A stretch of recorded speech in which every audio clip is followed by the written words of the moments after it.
He controlled hearts on the operating table, but he had sworn never to let his own be broken again.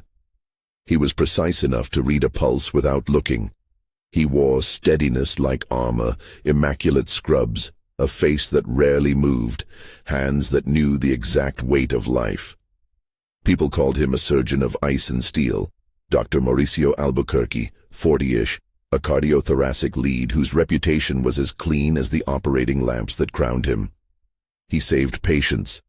He never let anyone close. The hospital smelled of bleach and lemon disinfectant that morning, a bright humming smell that sharpened the edges of everything. The surgical clock blinked like a metronome. Strollers whispered on linoleum. New interns clustered together in a room that reeked of caffeine and expectation. Renata Vasconcelos arrived with a tote that had more pens than certainty and a stack of orientation packets clutched to her chest. She had a steady jaw, a way of holding her shoulders as if she'd been practicing standing brave for years. She was supposed to be learning. Instead, she taught him a single careless thing: how thin a shell can be. It happened in a corridor that smelled faintly of antiseptic and hospital coffee. The packets she carried slipped out of her grip like a small, clumsy surrender. Paper flew, a small storm across tiles. A sheet caught under a shoe. She went to kneel to gather them and collided with a pair of impossibly steady hands that scooped the mess away. Their fingers brushed, brief, an accidental contact. And the contact was a compass needle. For a fraction of a second, a warmth moved along her skin. For a fraction of a second, a current tracked up his forearm and halted. He didn't look at her. He returned the papers with the cool, automatic courtesy of a man who had trained decades to keep his face unreadable. "Miss Vasconcelos?" His voice was professional, reserved. The name landed like a procedure note. "Renata," she corrected softly, cheeks flushing. "Intern, first year." He nodded once, the smallest of gestures. "Orientation is at 9. Report to neurology for the morning." It was a dismissal dressed as instruction. She smiled, the kind that can be both grateful and nervous. "Thank you, sir." He watched her go, watched the way she moved, not graceful, but purposeful. And something like an awkward fissure opened in him. He should have let it close. He had sworn not to let anyone in. He had sworn after the betrayal that had reset the coordinates of his life. But the hospital is a small place. Schedules shift on a dime. A surgeon needs hands he can trust. And Renata, with her honest clumsiness and bright practical defiance, was quick with her fingers and steady with her eyes once the moment passed. 3 days later, after a staffing shuffle and a phone call that left administrative boxes checked, he was told she was assigned to his service. He had not requested it. He did not protest. He told himself the reasons: fewer residents, a broken rota, an educational obligation. He told himself he would be careful. He told himself 1,000 professional things. To everyone else it was an administrative convenience. To him, it was the quiet beginning of a risk he had not planned to take. When he presented her with the first set of instructions, his voice was clipped. "All economy. You'll scrub with me on Thursday, watch protocols, keep to your questions until post-op. I'll not tolerate mistakes born of distraction." Renata blinked and then nodded. "Understood, Dr. Albuquerque. I want to get this right." He wanted to believe she meant the work. He wanted to keep the boundary like a sterile field. The first week blurred into a pattern, mornings that began before sunrise, the hospital's lights cutting the dark into grids. Afternoons of rounds, murmured details beside monitors. Nights where the building breathed with a language of beeps and whispers. There are languages in hospitals that have nothing to do with words, an unspoken code in the way a senior passes an instrument without looking, the silence of mutual focus when a heart is stopped and started like a machine. Maurício spoke that language fluently. Renata learned fast. But she did not learn like a blank slate. She asked questions that were specific, sometimes inconvenient, and often informative. She possessed the kind of competence that comes from urgency. A childhood in which responsibility was never optional. A desire to be competent not for accolades, but because healing mattered to her in a personal way. He noticed details people overlooked. At a complicated pre-op, she offered a suggestion about cannulation angles based on a paper she had read. He listened, terse, then tested the idea with a quiet probe. It worked. She didn't beam, didn't seek praise. She simply adjusted and moved on. That steadiness unsettled him more than any clumsy reach of hand. He found himself cataloging her competence with the same analytical attention he gave to anatomy. Efficient, detached, necessary. They collided in small ways. An elbow brushed a hip while leaning over the same tablet chart. A hand lingered to steady a scalpel, and neither moved away for an implausibly long heartbeat. He caught her once as she tripped on the threshold of the OR, a foot missing by a fraction. His palm steadied the curve of her arm. She swallowed and thanked him with a breath that felt like a private admission. He felt the urge to make a rule. No touching, no hints. But a muscle memory learned in the theater kept his hand where it was until she was sure. He left a line then, a space between them that had a temperature to it. He had a history with edges. Years ago, a woman named Laura had been the axis of his life. Loving, public, engaged to be married. She had carried his trust, and in returning it had broken it. The details of betrayal he kept in a locked drawer. A ring set aside, a wedding date crossed out. The wound was not drama. It was the practical, rainy kind that changes how you handle umbrellas. After that, he built a life that was functional, precise. He loved the scalpel's clean logic: cut, repair, suture. People were messier. Renata learned of him by small degrees. He would catch her watching sometimes, a fleeting observation from the corner of his eyes, and rather than flinching, she would look back with a kind neutrality that demanded professional honesty. Once, between cases, she said, "You have a precise method. It's reassuring." He kept his answer minimal. "Precision saves lives," he said. It was a sentence that could be read as both fact and confession. The hospital can be a theater of little salvations. That afternoon they scrubbed in on case 214, an 8-year-old with a congenital defect that tightened the chest like a fist. The boy's mother sat outside the OR in a chair that made the floor creak. She clutched rosary beads until the beads were a blur. The boy's eyes were too old for his face. Maurício had performed similar surgeries a dozen times, but the way this mother's mouth trembled while she recited small prayers had a gravity that caught him. Renata stood beside him, calm, attentive. At one point the mother slipped from desperation into pleading and looked at whoever had the most human face. She looked at Maurício. He was used to being a technical god in the light of lamps, a man in blue who transacted with mortality. The mother's hand found his outside the sterile bubble. Instinct made him remove his gloves and hold it for a beat. A human touch extended without permission, but with essential permission too. He told her nothing heroic. He told her what he could promise: skill, care, effort. When they wheeled the boy away and the doors sealed on the bright corridor, Renata's eyes met his. She saw a line in his face shift. She saw the surgeon's armor thin, if only enough for a glimpse. After the operation, when the monitors steadied and the child's pulse found a rhythm that no longer made the room hold its breath, the relief that came through the OR door was almost physical.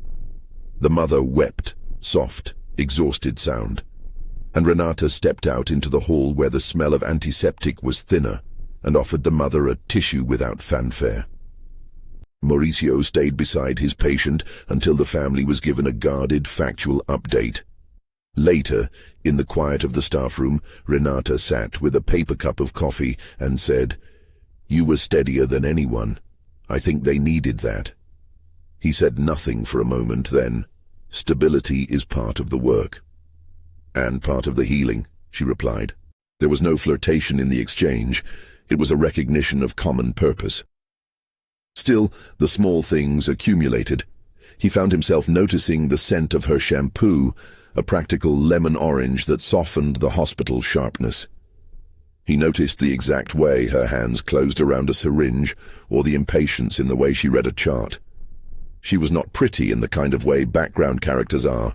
She was detailed, particular. He catalogued her the way he catalogued symptoms, factually, clinically, and with a curious irritation that suggested something beyond analysis. At the end of a long shift, they found themselves stuck together in an elevator. He had been late leaving, paged multiple times, and she was coming off a long orientation.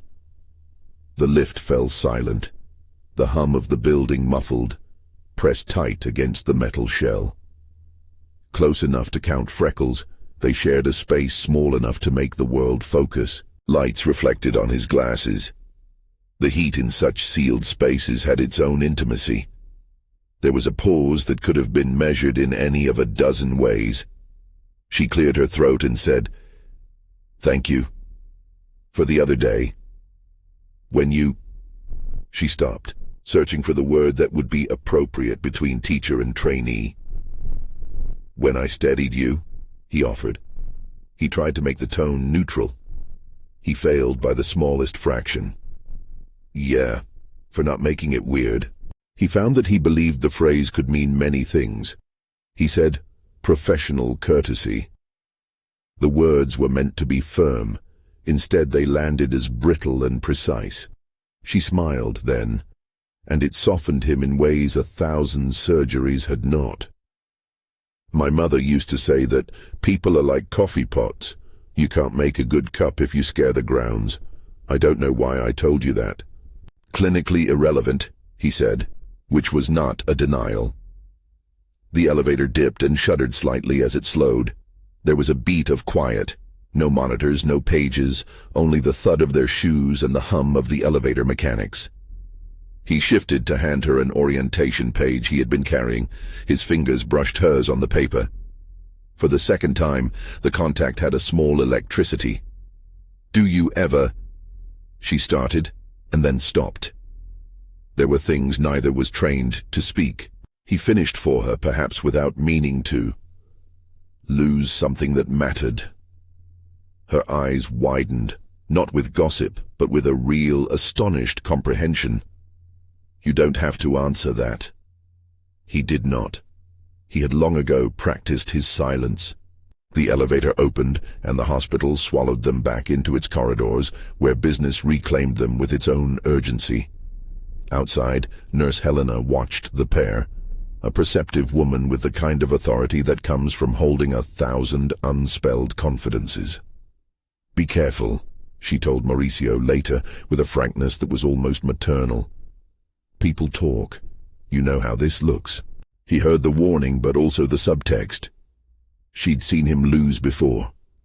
She'd nursed the aftermath of others' mistakes and was not afraid to speak truth. He did not tell her what he felt, because some things are not ready to be stated in a staff room over vending machine coffee. Renata, meanwhile, had a life outside white coats. She lived in a small apartment with a balcony that smelled of basil in summer and with books stacked like small personal altars. She had chosen medicine not to be admired, but because once a childhood friend had needed help and no one else had known how to reach for it. She understood the gravity of life in a way that made practical choices feel like moral acts. When Mauricio's eyes softened in the presence of a mother's grief, she saw not a man melting, but a person choosing to be human in between protocols. That choice mattered. There were nights when the line between mentorship and something else thinned dangerously. He gave feedback that sometimes felt like an assessment and sometimes like a conversation. She pushed back with professional questions. "Why prefer this incision here? Have you considered X?" Those challenges irritated him. They also compelled him. He found himself staying later to explain a technique, staying when before he would have left with the surgical clock like a metronome in his head. And in the small hours, when the hospital softened and his phone lay mute in his pocket, He would replay the touch of fingers on paper, the tilt of her shoulder when she concentrated, the way she folded her hands over a patient's chart, as if offering silent attention. Those scraps of image accumulated like data points into something that made him uncomfortable and newly curious. He had rules. He repeated them to himself. No personal entanglement with trainees. Keep relationships above reproach. Maintain authority. Maintain distance. These weren't merely rules of etiquette. They were part of how a surgeon preserved the trust of a team and the safety of patients. He intended to honor those rules. He intended to be careful. But care is not always armor. Sometimes care is proximity. Sometimes, when a person learns your rhythms, when they know how you hold a scalpel or how you refuse to share personal details, they gain a kind of intimacy by understanding the architecture of your life. Renata learned his habits, the same thermos for coffee, the tendency to avoid weekends, the way his jaw clenched when a memory passed like a shadow. She did not pry. She was competent. She was patient. She was not naive. They trained together in a cadence that was equal parts pedagogy and proximity. In the simulation lab, while a mannequin's chest rose and fell to a rhythm, she closed in on details that most interns missed. She corrected a suture hold, offered a sterile field solution, and then paused as if to watch him and gauge the response. He had been both teacher and critic. Once, after a particularly long procedure that tested everyone's patience, he found her at the sink scrubbing instruments with a slow, meditative focus. He asked, unusually, "Why did you choose cardiothoracic?" She looked up, water streaming from gloved hands. For a moment, she seemed to measure whether to answer with a simple resume fact. Then she said quietly, "My brother. He had a hole in his heart when he was little. The first doctor who looked at him like he was more than a chart, that doctor changed everything for my family. I'm here because I want to be that person." He registered the confession with clinical interest, then with an odd, sudden protectiveness that had nothing to do with his role as surgeon. It was not romantic in that instant. It was human. He nodded, a rare, unadorned gesture. "Keep that," he said. "It will guide you when tools fail and only decisions remain." On the corridor outside the cafeteria, Dr. Daniel Morera found them and introduced a warmer air. Daniel, a cardiologist with an easy smile and the habit of arranging lightness wherever he went, liked to reduce life to manageable bites. He teased Maurício about his lack of sunlight and asked Renata about her reading lists. The two colleagues exchanged small jokes and sturdier confidences. Daniel liked Renata's honesty, and like everyone else, he admired her practical competence. He did not see anything scandalous in it. Just two professionals doing their jobs well, and a mentor who, by most accounts, was exacting and guarded.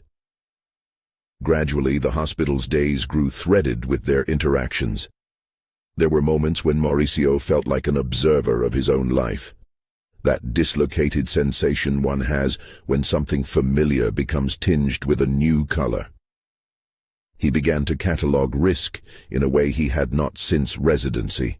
He also began to notice the new shapes around his days, how conversations stretched longer if she was present, how the ordinary things, coffee, charts, the hum of fluorescent lights, gained a kind of weight. Nothing happened that was illicit. They spoke, they worked, they learned.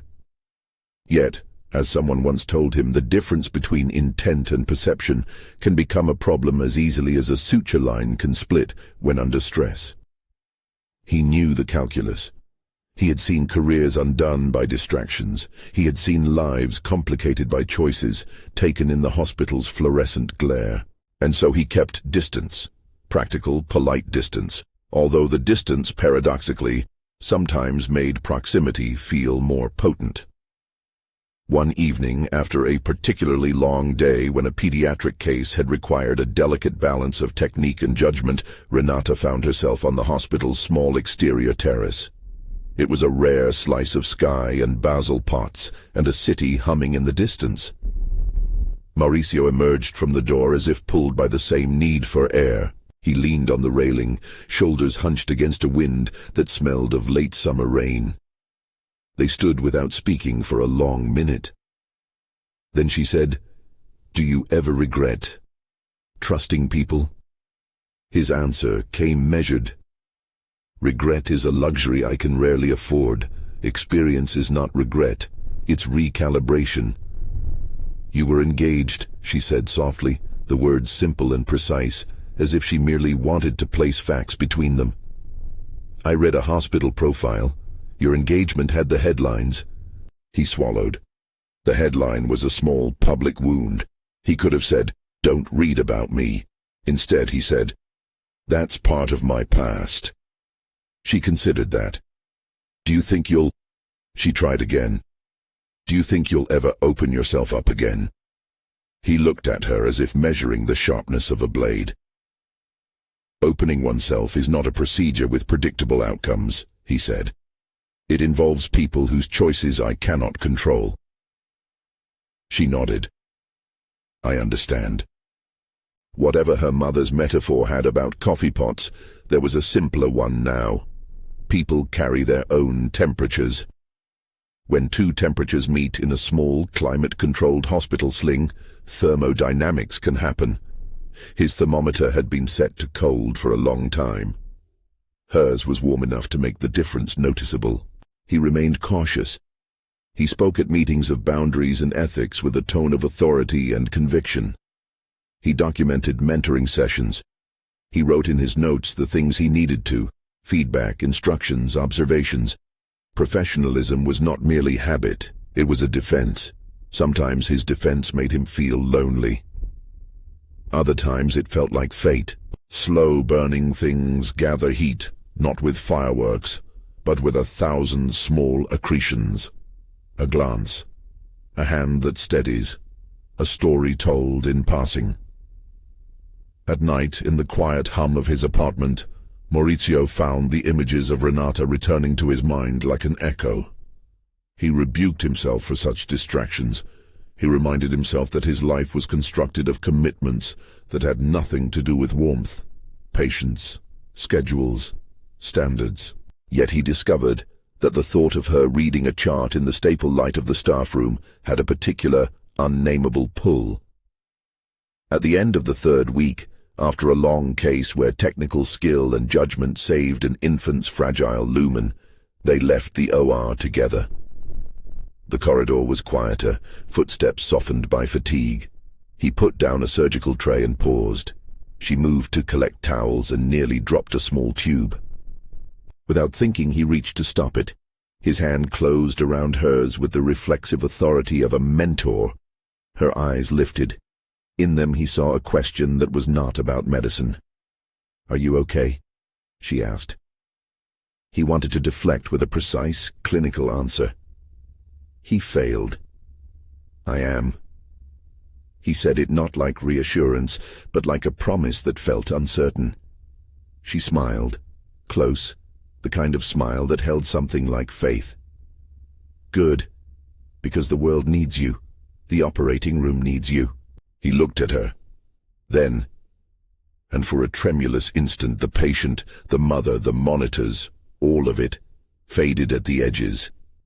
He saw a man who had once been open, who had been hurt, and who now navigated a new discomfort. An attraction that was not meant by the rules, but that registered in his chest like a misfiring instrument. He told himself again that restraint was the only moral course. He told himself the hospital's rules were not merely bureaucracy, they protected lives and careers. He told himself 1,000 prudent things. And then he watched the way she walked away, and for reasons he could not scientifically justify, he felt unreasonably reckoned with. If anyone asked, he would say that mentorship had led to nothing but an effective trainee and a surgeon who did his job. If anyone asked Renata, she would say she had learned more than techniques. She had learned the anatomy of quiet compassion. Neither confession would be false. but both skipped the parts that mattered. The way their breath caught in tight corridors, the way hands had brushed over clipboards, the way small silences were not emptiness, but the space where something could begin to grow. On a Tuesday in late September, a short, unexpected thing shifted the axis of their days. Maurício was in the middle of a consultation when his pager buzzed with a summons that turned his focus to a pediatric code in emergency. He moved with a speed that made those around him redistribute themselves like actors waiting for cues. Renata was in the hallway, reviewing the case file for a follow-up, when a nurse's cry called her name. The child was in the corridor. Case 214 returned with a complication, parents frantic. She moved toward the scene, where the boy's breathing was labored and his mother's hands were already on her face. He did not intend to be personal. He simply responded to the emergency. But when he arrived, in the bright flurry of white light and beeps, he saw her at the end of the stretcher, hair pulled back, sleeves pushed up, hands that did not tremble. There was no showmanship in her. She worked. She observed. She offered a detail that suggested a different angle on fluid management. He tested it for half a second and adopted the suggestion. The procedure changed by a minor fraction, and the child's rhythm found a steadier path. The room exhaled. Afterwards, when the child was stable and the mother clung to Maurício with gratitude, Renata lingered beside the monitors, cheeks flushed, eyes bright. She met his gaze and said, "It was intense." He allowed the truth. "You were necessary." Her smile was quick and private. He felt something warm rise in his chest, a feeling that was both professional satisfaction and something else altogether. The realization that he was no longer entirely alone in the weight he carried. It was a subtle thing, this companionship in crisis, but it was not small. Out of the OR, out of the resuscitation bays and fluorescent corridors, they returned to work that involved coffee and calculations, checklists, and the slow, methodical practice of healing. The world kept its rules, the hospital kept its rhythms, but in the private ledger of small human transactions, their accounts had shifted in a currency neither of them had expected.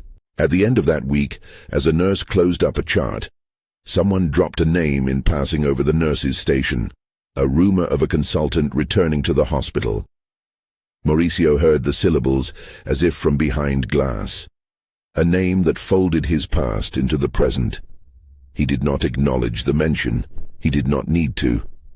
But his shoulders tensed in a way that made Renata look up, perceptive and quick to read signs she did not have the right to. "Is everything all right?" she asked quietly. He swallowed a response. "There are names that can complicate the work." He let the sentence rest at that and turned away. Her eyes said what she could not ask. "Do you have to carry this alone?" He wanted to tell her that he had trained himself not to let anyone sit with his burdens. He wanted to tell her that pain and trust had taught him that openness was not an option. Instead, he offered her a professional framework. Focus on the patients. Keep to protocol. Avoid unnecessary personal disclosure. It was a boundary and a promise, and in that duality lay the tenuousness of what they were discovering together. The hospital moved with its endless, careful urgency. Small salvations kept happening. A child's pulse returned to a healthy cadence. A cardiovascular repair held. A family that had expected catastrophe left with gratitude. In these things, Maurício kept his competency and his guarded heart. Yet the accumulation of small intimacies, a hand that steadied, a cup of coffee slid across a corridor, a joke that landed genuine laughs, added heat to a space designed to be cool. There was no scandal yet. There was only a surgeon and an intern who found themselves orbiting an axis too close for comfort. There was a professional rigor that warned them of consequences and an unspoken mutual attraction that hummed under the rules. They traded looks. They traded small gestures. They both, in their own ways, tested whether distance could be maintained without erasing the lines of feeling. And in the quiet, after a long day when surgical lights dimmed and the monitors kept their watch, Maurício sat at his desk and considered possibilities with the same clinical thoroughness he applied to complex cases. He put his hand unconsciously to the place where a ring had once been, and felt nothing but the impression of a rounded metal.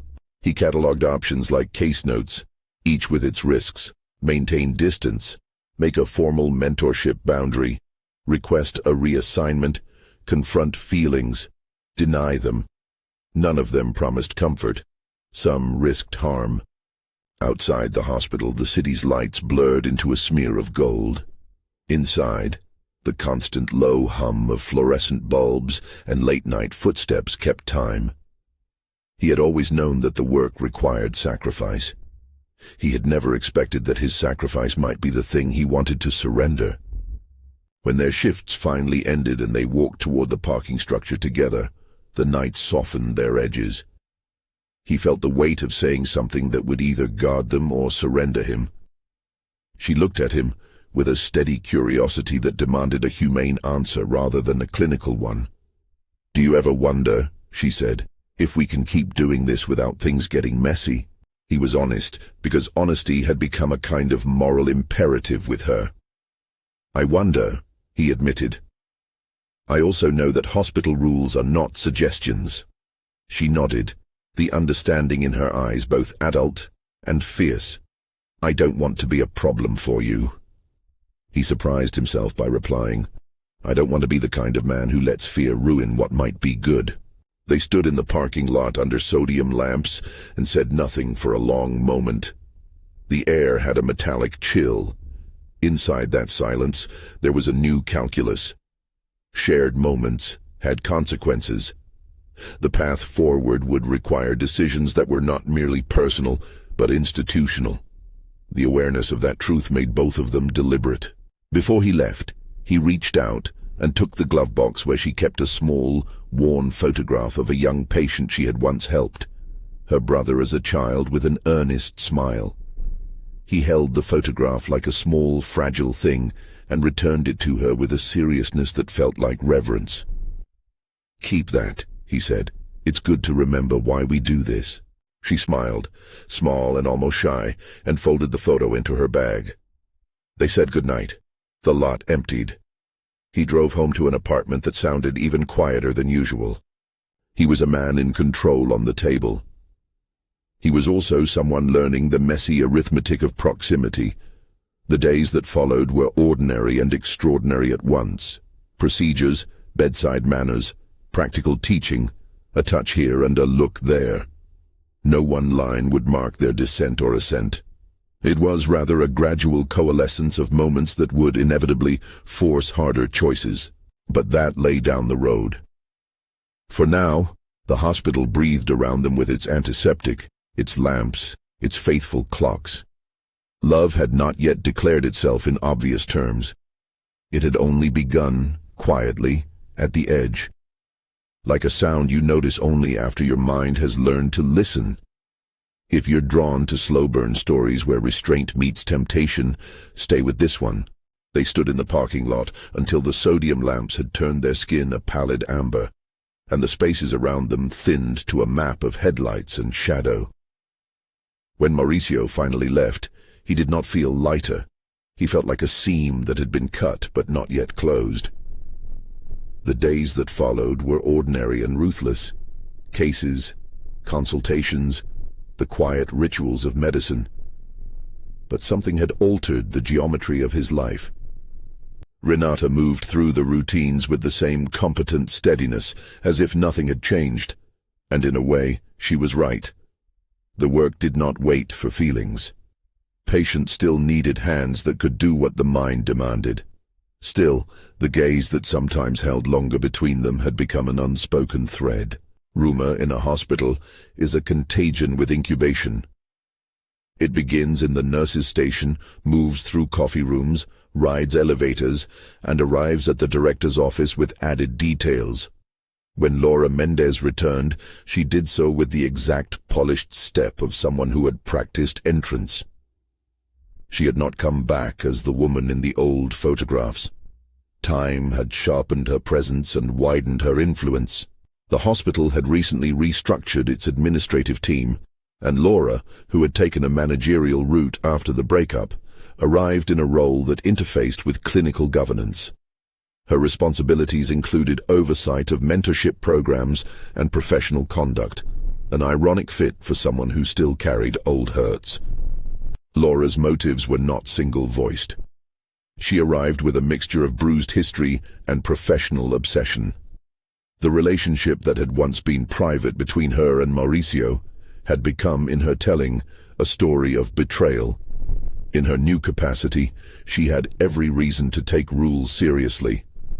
She also carried a practical concern. The hospital's reputation was vulnerable. She believed in a kind of procedural righteousness, the maintenance of boundaries so the institution could survive.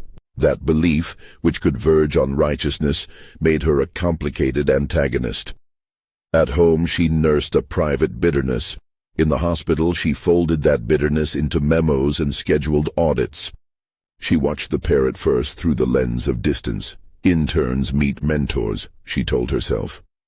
But when a photograph circulated, someone had taken a picture of Maurício and Renata at the staff celebration after a successful multi-team case, an image that suggested intimacy in a moment meant to be professional. Laura's concern hardened into action. She called a meeting with Dr. Augusto Prado and spoke not only of optics but of fairness. If a trainee is given advantages, patient care and careers could be compromised. Her tone was formal, the kind that left little space for emotion. The complaint arrived as something bureaucratic in form and sharp in consequence. A written note filed with HR, citing perceived favoritism and breaches of mentorship policy. It was short and clinical. The hospital, bound by protocols, began an audit. A representative came through the service with a list of questions, papers were reviewed, schedules were examined. Maurício found himself answering queries in a room that smelled of institutional lemon. He answered truthfully. He had not sought the assignment, he had been cautious, they had not crossed official lines. But perception matters in governance. The audit, like any formal procedure, was thorough and neutral in phrasing. No one at the center of it felt neutral.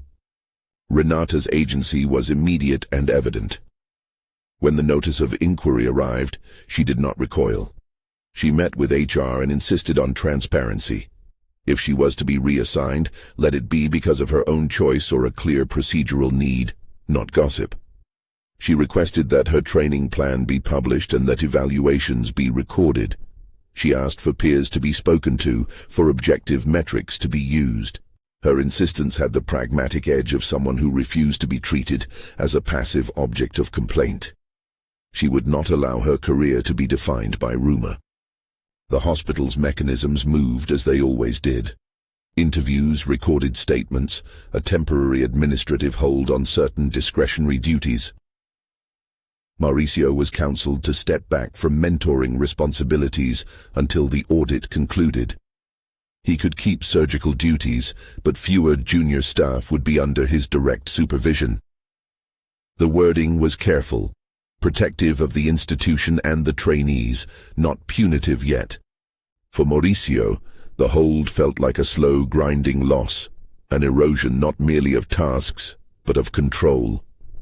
Gossip swelled at the edges. Nurse Helena carried stories and judgments with a restraint earned from years of watching mistakes bloom into tragedies.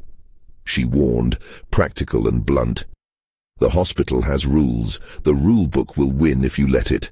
Decide what you want before they decide for you. Her voice was not accusatory so much as clear. She'd seen careers shuttered by ambiguity and timidity. Laura, when confronted with Renata's insistence on procedural fairness, shifted strategies. She had not returned merely to police. She had returned with leverage. She presented the council with a dossier, the photograph, witness statements about after-hours encounters in a quiet on-call room, a timeline suggesting that promotions and scheduled privileges had correlated with the trainee's presence.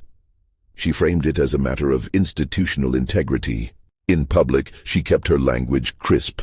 In private, she allowed a quieter cruelty, a reminder of what had been lost to her.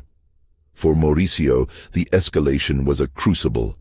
He was accused not of crimes, but of lapses in boundary. The hospital's ethics committee convened in a room that smelled faintly of old coffee and new rules. He sat across from Dr. Augusto and a panel of clinicians whose faces were neutral. The council's task was not to punish instinctively, but to weigh facts against policies, to calibrate consequence with fairness. The room held a particular kind of quiet, each person measured with administrative steadiness. Maurício chose an honesty that felt like both relief and cost. He did not hide his feelings. He voiced the mentorship, the professional training, the accidental intimacies, the brushes of hands, the elevator silences, but he admitted more. He admitted that his emotions had shifted into something not wholly professional, that he had failed in the strictest sense to keep distance, and that the photograph and rumors, whatever the intent behind them, had put both careers and the hospital's reputation at risk. He asked for accountability, for a fair process, and for protection for Renata's career. His confession was measured, the language of a man who in the OR would call a pause to check a clamp. Renata, in the hearing room, did not play a passive role. She spoke of mentorship and learning, about nights studying cardiac anatomy at home, about a brother whose childhood surgery had redirected the trajectory of her life. She spoke, calmly and clearly, about respect and consent, about her own choice in the matter and the work she had done. She did not dramatize, she did not beg.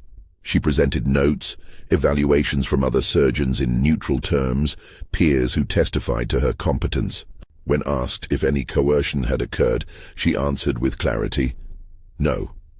She had never been pressured. She had chosen. She had, in her own words later, been an active agent, not a passive subject. The council's deliberation was a study in institutional prudence. To protect trainees and reputation, the hospital could not ignore appearances. They were also loath to ruin a career without cause. The options, when weighed publicly, narrowed. A formal reprimand for Maurício's failure to maintain appropriate distance. Temporary restriction from mentoring new trainees. Documented guidelines that would be enforced. Optional mediation between the involved parties. The committee also considered reassignment for Renata as a measure of risk mitigation. But she resisted, arguing that reassignment would penalize the trainee for the supervisor's failing. Her insistence complicated the calculus. In private, Maurício's options were narrower than he wished. He could accept the committee's proposed restrictions, submit to supervision, take remedial boundary training, keep his position, or he could take responsibility publicly, admit the relationship, accept a larger professional cost, such as resignation from the chief post, and thus shield the hospital and Renata from further institutional turmoil. It was not a simple choice between pride and career. It was a moral arithmetic that pulled at the scaffolding of his identity. Chief surgeon was more than a title. It was a place from which he could enact influence and deploy resources. He had built a reputation on exactness.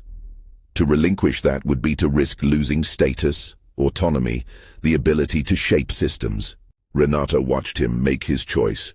She did not tell him what to do. She could not. She had agency, and part of her insistence throughout had been that he respect her capacity to act.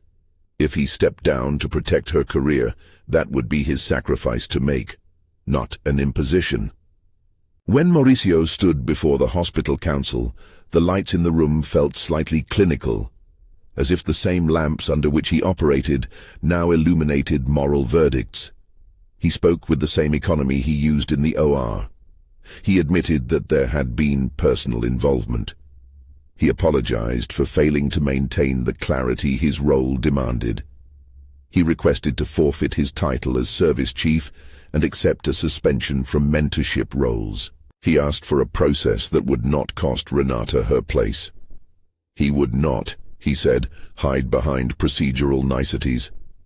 He would not let the hospital decide a punishment that would relegate her without cause. The decision that followed was a mixture of consequence and mercy. The council accepted his resignation from the chief position. They placed him on a monitored schedule with continued surgical privileges under oversight, but removed his administrative authority. They denied a punitive reassignment for Renata. Instead, they instituted stricter protocols for mentoring and published them hospital-wide. Laura had achieved the institutional correction she sought.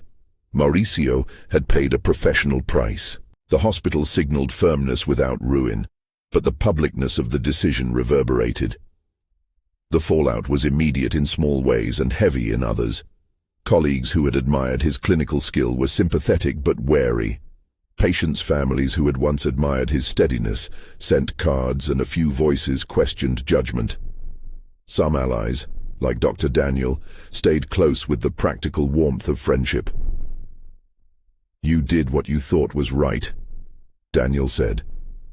"We'll build it back if we must." Nurse Helena's caution softened into a tempered support. "You weathered it, Doctor. That's something." Laura, for her part, emerged both vindicated and not untouched. She had executed a professional move that reasserted rules she believed in. In private, the victory felt ambivalent. She had set out to protect an institution, but she also felt the stale satisfaction of holding the curtain on the wound of her past. People are punished in small ways by such victories. Continued bitterness, the knowledge that she had reopened an old ache she could not quite heal. Her motives had been mixed. History is rarely clean. For Maurício and Renata, the moment after the council became their reality test. The world had watched. Their relationship, now out in the open and burdened by consequence, needed practical planning. They could continue in the same hospital under the terms imposed, but authority and reputation had changed. The hospital, guided by governance and reputational calculus, could no longer afford the appearance of special privileges. Staying would mean constant scrutiny, guarded interactions, and perhaps a professional path that felt like moving through molasses. An unexpected door opened because of that very scrutiny. St. Mary, a private centre across town, had for months been in informal talks with hospital administrators about collaboration. Word had travelled. A name attached to surgical excellence, a man who had taken responsibility amid scandal. A philanthropist connected to St. Mary, who had funded surgical research and who prized both technical skill and ethical fortitude, reached out through Daniel with an offer. Start a new cardiothoracic unit focused on innovation and education. The conditions were clear: autonomy, funding for a young surgical team, and a culture deliberately designed to avoid the rigid hierarchies that led to past abuses. They wanted Maurício at the helm, with a caveat emphasizing ethical oversight and a mentorship program designed by the philanthropist's advisory board. The offer arrived in an envelope that smelled faintly of fresh paper and potential. Maurício read it at his kitchen table, hands tracing the letter as if weighing the words. It was not a clean wipe. To accept would mean leaving a hospital that had been his professional anchor. To refuse would mean remaining in a place forever reframed by a public discipline. It was not only a career decision, it was a moral one. Renata watched him choose as an equal participant. She could, if she wished, take the safer path and accept reassignment at the current hospital, or she could step into an uncertain new center with him. She chose the risk. They embodied the choice like two clinicians mapping a critical intervention. Measured steps, contingency plans, clear communication. Renata negotiated the details of her role with a clear-sightedness that left no room for the narrative of passive victimhood. She insisted on educational autonomy, on a mentorship charter, on the right to contribute to protocols. It was her career as much as his life, and she would not be merely carried along. St. Mary's offering did not erase the past. There were press mentions and opinion pieces, patient inquiries and administrative chatter. But it did offer a place to rebuild work on different terms, less a retreat than a reinvention. Maurício accepted. He signed away a title he had loved and walked toward a project that gave him agency over culture. He brought with him a small team of like-minded clinicians, Daniel as a consultant, a few trusted nurses, and Renata as a senior trainee with a clear pathway to fellowship. The new center would be named the Albuquerque Cardiac Institute, an acknowledgement of his name and a rebuke to the notion that reputations are immutable. They started in a building with sterile rooms and new lamps, with a lobby that smelled faintly of eucalyptus rather than hospital lemon. The rhythm there was different, slower in some administrative ways, faster in innovation. The Institute's charter emphasized transparent mentorship, an ethics committee with trainee representation, and an open-door policy for grievances.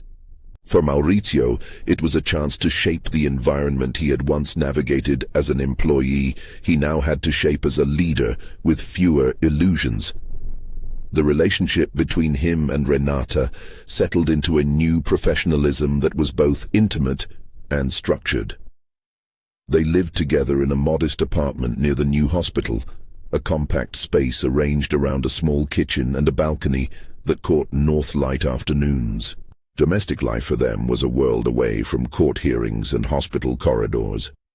It was Basil on the windowsill, a stack of medical journals on the coffee table, the quiet companionship of two people who had come through a trial and chosen each other anyway. The intimacy between them was consensual and deliberate. A kiss in the kitchen after a long day, a hand finding the small of a back in the dark, a night where they simply lay side by side, making no plans for the future. They had, in the most practical sense, chosen to rebuild. Their work gave them new joy. Under Maurício's leadership, the Institute established simulation labs and fellowships, and Renata excelled. She became not just his former intern but a clinician in her own right, collaborating on protocols, teaching younger trainees, and publishing case reviews. Recognition came quietly. An invited lecture, an award for a surgical innovation, and with it the kind of respect that is earned anew. The world acknowledged that people could change and be granted a second chapter. Love, however, did not arrive as a tidy arc. It was a series of decisions threaded through daily life. To call when a case ran late, to stay through a night shift, to accept apologies and offer them, to let another person in during the quiet hours. One evening, in the courtyard of the new institute, under a sky smeared with the blush of early spring, Maurício fell into a silence that felt full rather than empty. He turned to Renata and said quietly, "I think I want to make a permanent life with you." He worked the words like a careful instrument. She smiled, the kind of smile that had always been practical with warmth. "You do realize that means you have to share the remote," she teased. He laughed, an actual sound that loosened something in him. Then he grew serious. "I mean it. If you'll have me. For the messy parts, the professional ones, the nights on call." Her eyes glistened. She had seen him at the council, at the lectern in the OR. She had seen what the cost of transparency entailed. She also knew the man that rose in small chapters to meet life differently. She stepped closer and placed her hand against his chest. "You had me before you lost your title," she said. "I'm here because I want this life, with all its risk and all its mess." He reached for her hand and held it like a steadying anchor. The consent in that moment was not dramatic. It was a mutual decision to build rather than drift. A proposal, when it came, was not a flourish of high drama, but a tender confession. Rather than a ring in a restaurant, Maurício took her to the Institute library one rainy afternoon, pulled a chair close, and spoke of the threads that had led them from the corridor to a place where they could shape a culture. He spoke of runs of surgical nights and quiet basements and a photograph that had changed everything. He asked simply that they choose each other openly. She said yes. There was a kiss, brief and true, and colleagues checked the time on their watches, then smiled and returned to their work. Life, predictably, continued to present unpredictability. Months after the ceremony that the staff threw in the Institute's modest lounge, balloons, a sheet cake, a speech or two, Renata felt a nausea that was different from the fatigue of long shifts. A test, a quick ultrasound, a slow realization. She was pregnant. The news landed like a new kind of responsibility, bright and trembling. In the small exam room, she and Maurício held one another. He traced the outline of the black and white screen, the small bright dot where life had begun. The image of the tiny heartbeat was a thing both fragile and fierce. Pregnancy for them was both an intimate delight and a professional negotiation. Renata's schedule adapted. She stepped back from night calls in the later months. The Institute redistributed duties. Maurício, who had once kept acid rules of control, now checked his calendar to make room for prenatal appointments. They made plans not only for a child, but for parenthood as a shared project. Who would take night feedings, who would cover the early shifts, how to balance the incubus of sleep deprivation with surgical schedules that demanded steady hands. They also prepared emotionally. Maurício's father had been distant, a man of few words, and the doctor worried about how unlearned habits might surface. Renata's family, more naturally expressive, gave practical help and quiet pressure. The hospital community rallied in its modest, useful ways, hand-me-down baby clothes from nurses, advice about pediatricians, a book of parenting tips left on their doorstep. The birth arrived on a night that began like any other, fluid, alert, attentive, then crescendoed into urgent focus. There was an uncomplicated labor at first, then a sudden deceleration in the monitor readings. Maurício, who had once been the steady hand by many cribs, became one of those present in a new role. Husband, advocate, human who trusted others with his wife's care. He stayed by her side, clutched her hand through contractions, whispered encouragements that were both professional in their utility and intimate in their truth. Renata breathed through each surge as if practicing every technique she had learned. Focus, breath, force. She was not passive, she was active, pushing, responding, engaged in this primal work. When their daughter arrived, small, loud, completely indifferent to bureaucracy, Maurício felt a kind of professional awe shift into a new private devotion. The first time he held her, he cried. He had been a man who measured the world in clamps and sutures. This was a thing held in one palm and made everything else small. The hospital, which had once been a stage of disciplinary governance, had given them a life that now glowed in the dim. Renata watched him hold their child and, with a softness that had been scarce in his earlier life, she rested her head on his shoulder. They both knew that love had limits and costs, but it also had a stubborn capacity for growth. Years later, the Albuquerque Cardiac Institute thrummed with the small victories of medicine. Surgeries that saved lives, fellows who learned both technique and empathy, a culture that prided itself on structured mentorship.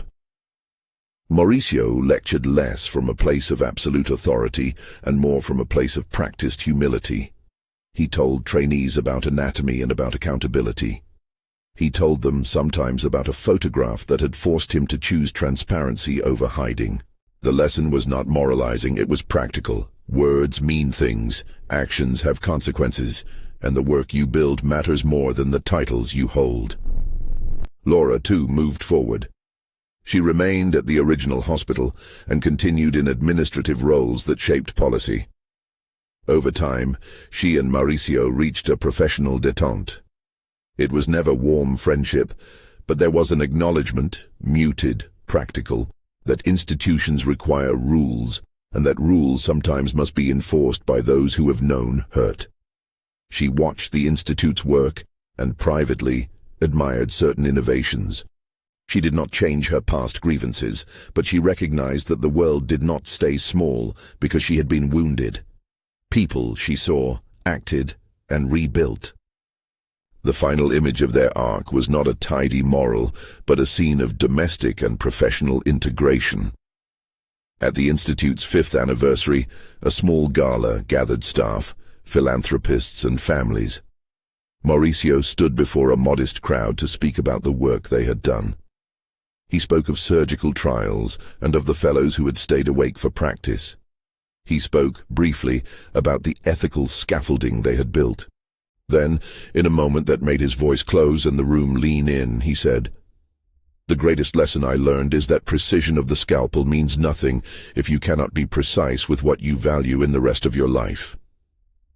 He looked at Renata and their daughter in the front row. She was not yet old but alert, clapping with a seriousness that children sometimes adopt when they recognize a ritual. And he smiled. The applause that followed was warm and practical, the kind reserved for colleagues who had endured and rebuilt. The camera lights dimmed, the speeches concluded, and the room settled back into the gentle hum of small talk. Renata stood, walked up to him, and their hands met.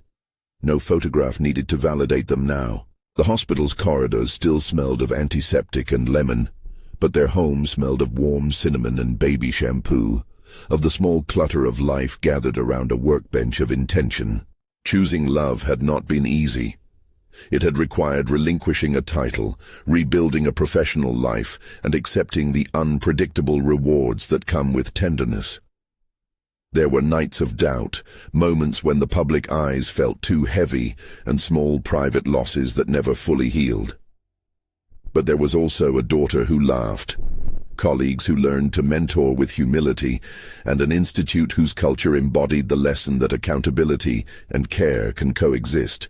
If this story moved you, if the slow burn of two people choosing risk and rebuilding spoke to you, there are more tales of love and second chances waiting in the playlist. Share this one with someone who believes in the messy, brave work of choosing each other.